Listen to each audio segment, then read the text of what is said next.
권사님 기도해 주신 것처럼 오늘 예배 가운데 나오는 모든 성도님들의 그 삶 가운데 하나님의 그 위로하심과 성령님의 인도하심이 가득할 줄 믿습니다. 먼저 이번 주 암송 말씀 같이 함께 외워보도록 하겠습니다. 디도서 3장 9절에서 10절의 말씀입니다. 그러나 어리석은 변론과 족보 이야기와 분쟁과 율법에 대한 다툼은 피하라. 이것은 무익한 것이요 헛된 것이니라.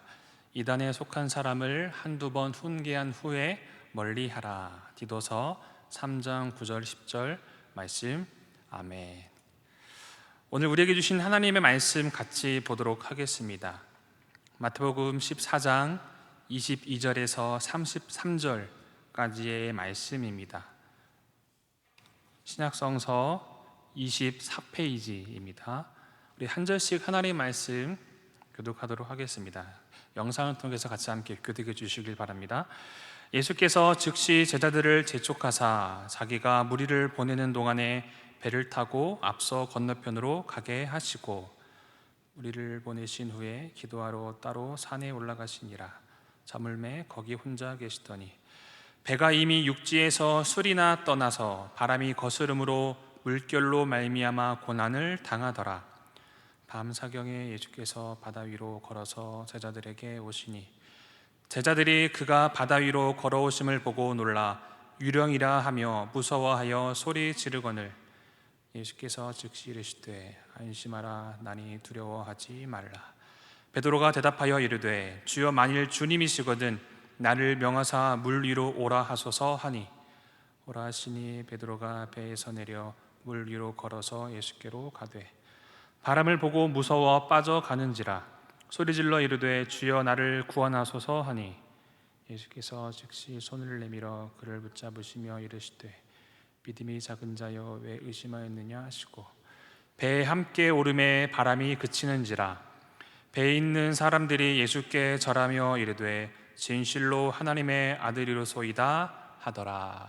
아멘. 잠깐 기도하겠습니다. 살아계신 하나님, 하나님의 말씀을 우리가 사모합니다. 이 시간 선포되는 그 말씀 가운데에 성령 하나님께서 함께하여 주시어 사람의 말이 아니라 오직 우리에게 말씀하시는 주님의 음성이 들려질 수 있도록 성령께서 함께하여 주시옵소서. 감사드리며 예수님의 이름으로 기도하옵나이다. 아멘. 오늘은 마태복음 14장 22절에서 33절의 말씀으로 바람을 보고라는 제목으로 하나님의 말씀을 나누도록 하겠습니다. 최근에 유행하는 단어 중에 코로나 블루라는 단어가 있습니다. 코로나19와 그리고 우울감을 뜻하는 블루라는 단어가 합쳐진 신조어입니다. 코로나19의 확산으로 인해서 일상에 큰 변화가 있고 또 그로 말미암아 생기는 그 우울감과 무기력감을 뜻하는 그런 단어입니다. 2달 혹은 3달이면 끝날 줄 알았던 이 코로나가 지속되어지고 그러한 지속성은 이제는 어느덧 우리 삶의 곳곳에 자리를 잡고 있습니다. 더군다나 함께 모여서 예배하는 것이 큰 기쁨이고 즐거움이었던 우리 신앙인들에게 있어서 최근에 모여서 함께 예배할 수 없는 현실은 더욱더 큰 상심으로 우리에게 다가옵니다. 이와 같은 요즘의 모습이 오늘 본문에서 나타나는 제자들이 처한 그 갈릴리 바다의 풍랑과 비슷합니다. 갈릴리 바다의 특징은 언제 어디서 갑자기 풍랑이 불어올지 모른다라는 특징이 있습니다. 잔잔하다가도 어느덧 그랬냐는 듯 광풍이 몰아치는 특징을 가지고 있습니다. 우리의 인생도 마찬가지입니다. 고요하고 잠잠하고 평온한 것 같았던 우리의 인생 가운데서도 때로는 예기치 못한 풍랑이 찾아옵니다. 최근이 더욱 그런 것 같습니다. 어느 누가 우리가 지금 경험하고 있는 이 시간들을 예상이나 했겠습니까? 사랑하는 금호중앙교회 성도 여러분, 우리는 믿음이 더욱더 절실히 필요한 시기를 보내고 있습니다. 어떠한 믿음일까요? 예수님은 피할 길을 내시는 분이십니다. 사람이 감당할 수 있는 시험만 우리에게 허락하시며 또한 그 시험을 허락하실 때쯤에 이미 피할 길을 예비하고 계신 우리 주님이십니다. 오늘 이 시간을 통해 우리 삶과 신앙을 흔드는 것 같은 그런 태풍과 같은 현실 속에 마치 제자들이 그 풍랑 속에서 흔들리며 두려워하고 있었던 그 상황, 혹은 무리를 걷다가 물에 빠져 허우적거렸던 그 베드로의 상황 속으로 우리가 함께 들어가 주님의 음성을 듣는 귀한 시간 되기를 소망합니다. 먼저 하나님께서는 오늘 말씀을 통해서 우리에게 관점의 전환을 원하십니다. 우리 22절과 24절까지의 말씀을 같이 함께 보도록 하겠습니다. 22절부터 읽겠습니다. 시작. 예수께서 즉시 제자들을 재촉하사 자기가 무리를 보내는 동안에 배를 타고 앞서 건너편으로 가게 하시고 무리를 보내신 후에 기도하러 따로 산에 올라가시니라. 저물매 거기 혼자 계시더니 배가 이미 육지에서 술이나 떠나서 바람이 거스름으로 물결로 말미암아 고난을 당하더라. 아멘. 22절의 말씀을 보면 예수님께서 무리들을 흩으십니다. 그리고 제자들을 재촉하시어 건너편으로 배를 태워 가게 하십니다. 우리는 오늘 이 말씀을 보기 전에 앞서서 바로 22절의 앞에 있었던 사건을 주목할 필요가 있습니다. 뭐냐면 우리에게 너무나 익숙한 바로 오병이어의 기적 사건입니다. 떡 5개와 물고기 2마리로 어린아이와 여자를 제외하고도 5,000명이나 넘는 사람들을 먹이십니다. 그리고 12바구니나 남는 기적을 경험하지요. 아마 많은 사람들은 환호했을 겁니다. 어쩌면 그들 중에 어떤 사람들은 예수님을 자신들의 왕으로, 자신들의 지도자로 세우고자 했던 사람들도 분명히 있었을 것입니다. 인간의 관점으로 보면 매우 대단한 사건이지만 하지만 예수님의 관점은 사람들과는 달랐습니다. 물론 이 오병이어의 기적이 하나님의 영광을 나타내기 위한 기적이지만 예수님은 이 오병이어의 기적을 일으키신 이후에 무리들을 흩으시고 또한 제자들을 배에 태워 먼저 보내시고 자신은 한적한 산에 기도하러 가십니다. 무엇을 발견할 수가 있습니까? 오병이어의 기적을 경험할 때 인간의 생각으로는 성공과 높아짐을 원하지만 예수님은 오히려 그 가운데에 제자들을 고난과 어려움의 시간으로 이끄신다라는 사실입니다. 예수님께서는 제자들이 단순한 차원의 그 풍요로움 속에 머물러 있기를 원치 않으셨습니다. 제자들은 예수님의 그 십자가 복음을 증거할 사명자들입니다. 그런 사명을 감당하기 위해서 훈련하는 과정 속에 제자들을 그곳 가운데 인도하셨던 것이지요. 요즘 코로나 블루 속에 우리 개인과 교회가 마치 과거의 폭발적인 부흥과 은혜를 경험했던 과거에 비해서 많이 어려운 모습들이 현실입니다. 많은 힘듦 속에 놓여 있는 모습입니다. 마치 풍랑을 만난 것과 같습니다. 이리저리 흔들리는 것 같습니다. 마치 오병이어의 기적을 경험한 이후에 제자들에게 찾아왔던 풍랑처럼 말입니다. 문득 이런 생각이 들었습니다. 오히려 이렇게 우리가 모이기 힘든 이때에 과연 나의 신앙은 참 모습을 가지고 있는가라는 그런 돌아봄이 생겼습니다. 모이기 어려운 요즘에 나의 예배는 전처럼 하나님을 전심으로 향하고 있는가? 물리적 모임이 어려운 이때에 나는 하나님과 더욱더 친밀한 시간을 가지고 있는가에 대한 물음들이 다 다가왔습니다. 이전처럼 함께 모여 기쁨으로 찬양하고 소리 높여서 기도할 수는 없지만 나는 주님을 향해 신령과 진정으로 시간과 마음을 들여 예배하고 있는가? 사랑하는 성도 여러분, 우리 각자에게 하나님께서 주셨던 풍요로움들이 있을 것입니다. 어찌 보면 그 가운데에 하나님께서는 이 코로나라는 이 풍랑을 통해서 전에 경험했던 오병이어의 기적에 우리가 머물러 있지 않고 그것들을 뛰어넘어 더욱더 우리의 믿음과 신앙이 깊어져 가고 풍성해져 가기를 원하시는 줄도 모릅니다. 사랑하는 금호중앙의 성도 여러분, 사람은 고통과 고난을 좋아하는 사람은 아무도 없을 것입니다. 그런데 고난과 고통이 주는 유익이 있습니다. 그것은 우리의 믿음의 시선을 바로 예수님께로 향하게 한다라는 그런 사실입니다. 이 코로나라는 어려움의 시간이 더욱더 하나님을 사랑하고 그리고 모두가 간구하는 차원을 뛰어넘어 하나님과의 그 교제, 친밀한 그 영적인 친밀함 가운데 나아가는 은혜 시간을 보내는 우리 귀한 금호중앙의 성도님들 되시기를 소망합니다. 두 번째, 오늘 말씀을 통해서 주님께서 말씀하시는 것은 우리를 위로하기를 원하신다라는 사실입니다. 우리 25절에서 27절까지의 말씀을 같이 함께 보도록 하겠습니다. 시작. 밤 사경에 예수께서 바다 위로 걸어서 제자들에게 오시니 제자들이 그가 바다 위로 걸어오심을 보고 놀라 유령이라 하며 무서워하여 소리 지르거늘 예수께서 즉시 이르시되 안심하라 나니 두려워하지 말라. 아멘.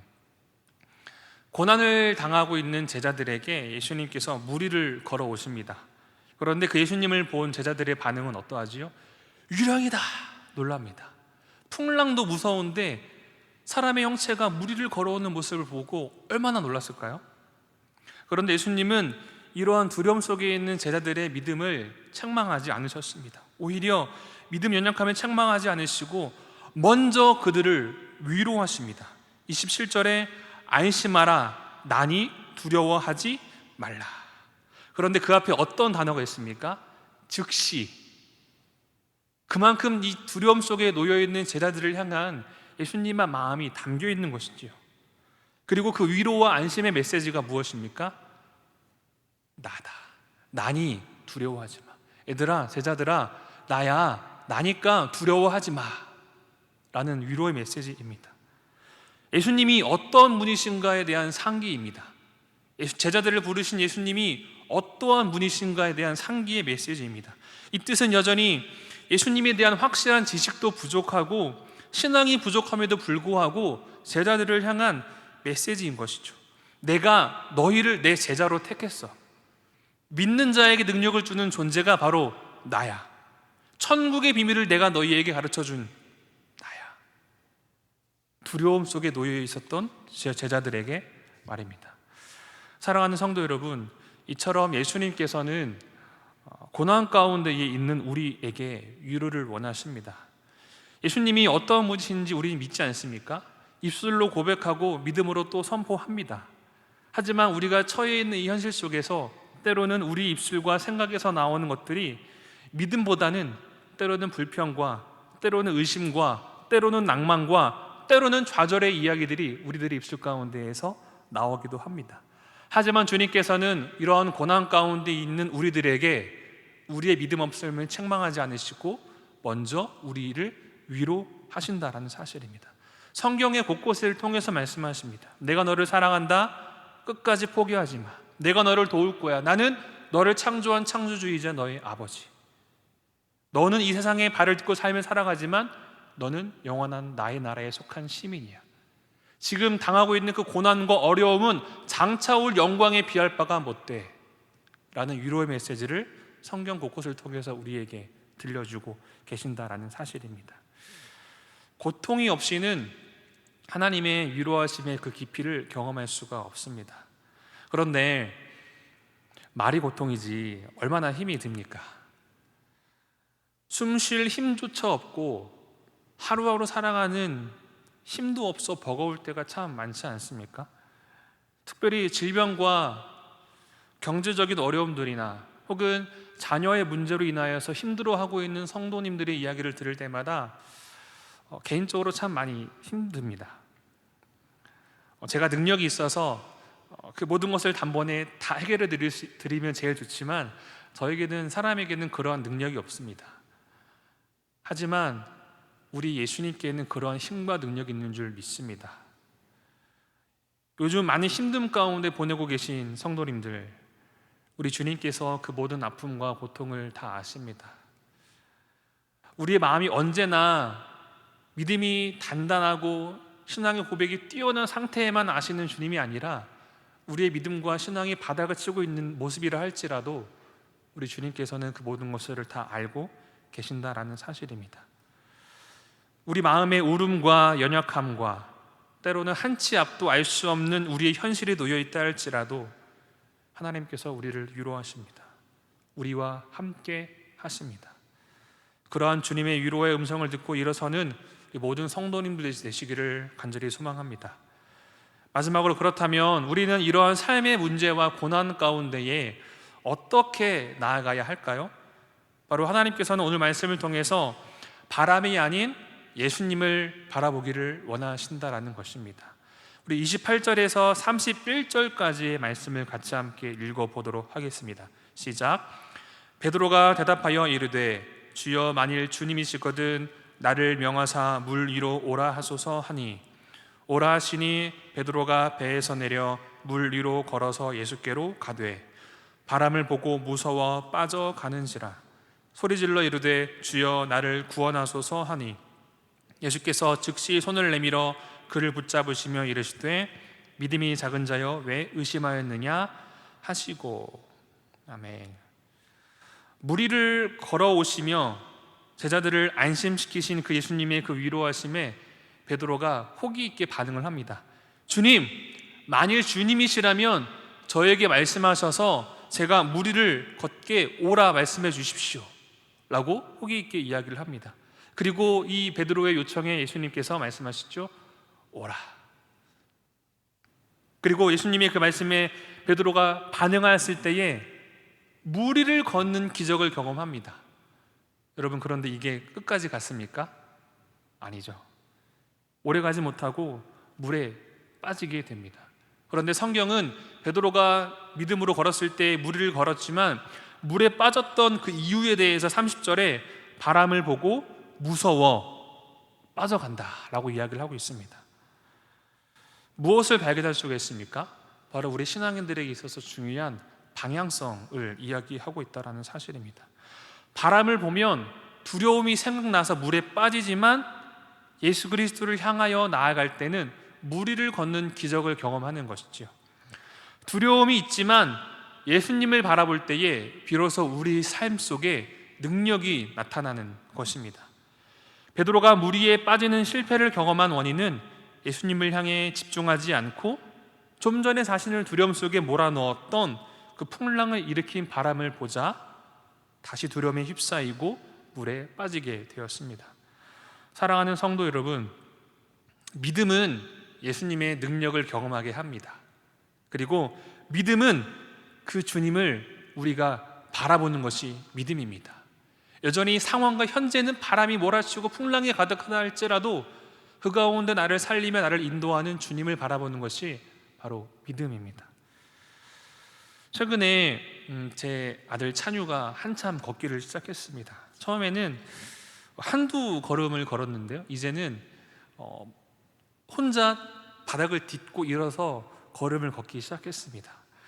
그것을 보면서 사람은 성장하는 존재이구나 라는 생각을 하게 됩니다. 우리도 하나님 앞에서 자녀이지 않습니까? 우리의 믿음 또한 하나님 안에 머물러 있을 때에 잘하는 것이 믿음이고 신앙이구나 라는 것을 생각을 합니다.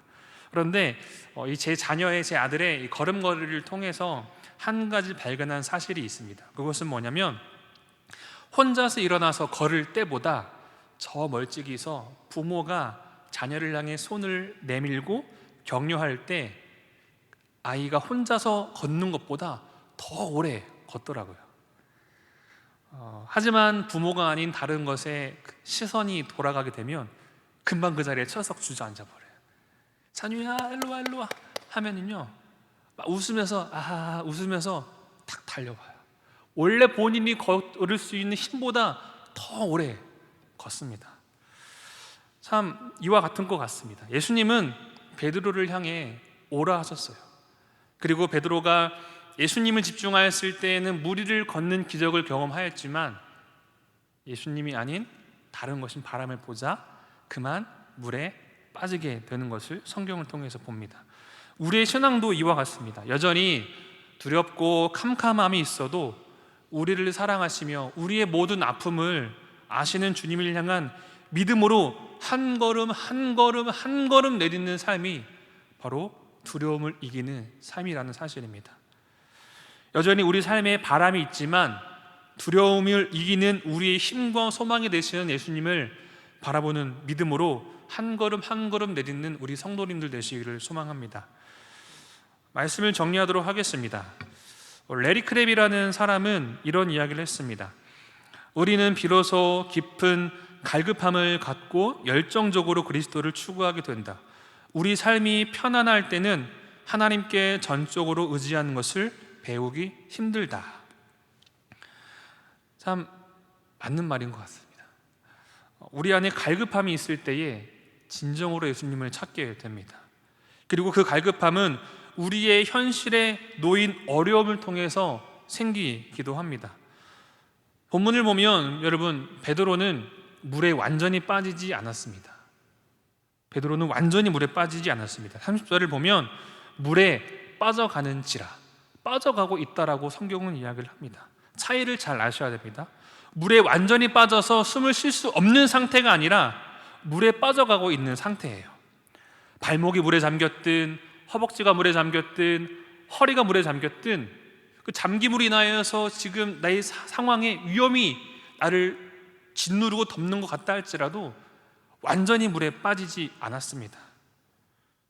우리도 마찬가지입니다. 코로나의 어려움이 우리에게 다가옴에 따라 우리가 때로는 완전히 그 어려움 속에 빠진 것 같지만, 교회가 많이 힘들다라고 이야기를 하면서 교회가 무너질 것 같지만 흔들릴지언정 교회는 결코 무너지지 않습니다. 왜요? 예수님께서 그것을 원치 않으시기 때문에 그렇습니다.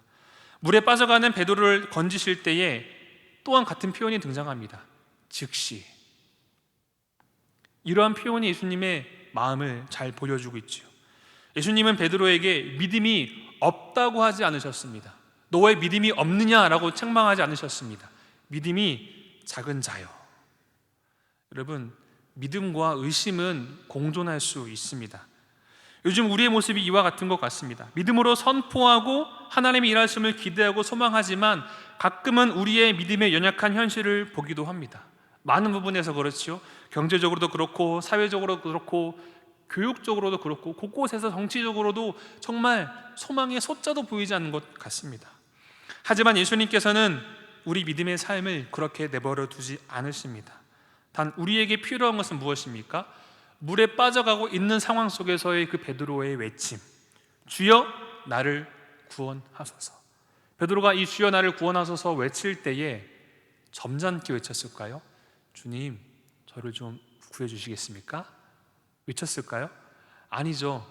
절박한 마음으로 간절하게 외쳤을 것입니다. 주님, 저 좀 살려주십시오. 예배가 그런 외침입니다. 지금 우리가 모일 수는 없지만 우리가 각자의 처소에서 영상을 통해서 예배를 드리는 그 모습이 바로 우리의 그런 외침인 줄 믿습니다. 기도가 그런 외침이며 찬송이 그러한 외침입니다. 그리고 지금 바로 이 시간이 그러한 외침의 시간입니다. 고통의 시간은 하나님께로 더 가까이 나아가는 시간입니다. 이를 통해 영적인 성숙이 우리에게 일어나기 때문에 그렇습니다. 코로나로 인하여 모두가 어려운 시간을 보내고 있습니다. 하지만 여러분, 코로나는 끝이 납니다. 물론 그때는 언제인지는 모르지만 끝이 납니다. 그렇다면 우리가 그 가운데에 붙잡고 집중할 것은 무엇일까요? 바로 하나님의 그 동행하심. 지금은 버겁고 힘들어도 언젠가는 코로나는 끝이 날 것이며, 예나 지금이나 앞으로나 언제나 우리와 함께 하시며 동행하시는 그 주님을 향한 붙잡는 믿음의 걸음들이 우리들에게 필요하다라는 사실입니다. 사랑하는 금호중앙의 성도 여러분, 주님이 우리와 함께 하십니다. 모일 수는 없지만 믿음으로 예배를 드리며 나아가는 우리 모든 성도님들의 그 삶 가운데에, 우리의 심령 가운데에 주께서 함께 하십니다. 그리고 우리의 믿음을 붙잡고 계십니다. 아무리 우리의 상황이 힘들고 어려워도 주님 손잡고 한 걸음 한 걸음 믿음으로 내딛으며 삶을 살아가는 사랑하는 금호중앙교회 성도님들 되시기를 간절히 소망합니다. 기도하겠습니다. 사랑하는 하나님, 감사합니다. 마태복음 14장의 말씀을 통해서 풍랑을 만났던 제자들의 모습이 바로 오늘을 살아가는 우리들과 같은 모습임을 하나님 바라봅니다. 그러나 그 가운데에 즉시 말씀하시며 두려움과 낭망 속에 있지 않고 믿음으로 주를 바라보게 하신 주님의 그 음성을 우리에게 들려주신 주님, 믿음으로 고백하며 나아가는 우리 모든 성도인들의 고백과 그 삶 가운데에 주님께서 함께하여 주시고 기쁨으로 은혜를 더하여 주시옵소서. 믿음으로 한 걸음 한 걸음 내딛으며 삶을 살아가 승리를 노래하는 우리 모든 믿음의 사람들이 되어져 갈 수 있도록 함께하여 주옵소서. 예수님의 이름으로 기도하옵나이다. 아멘.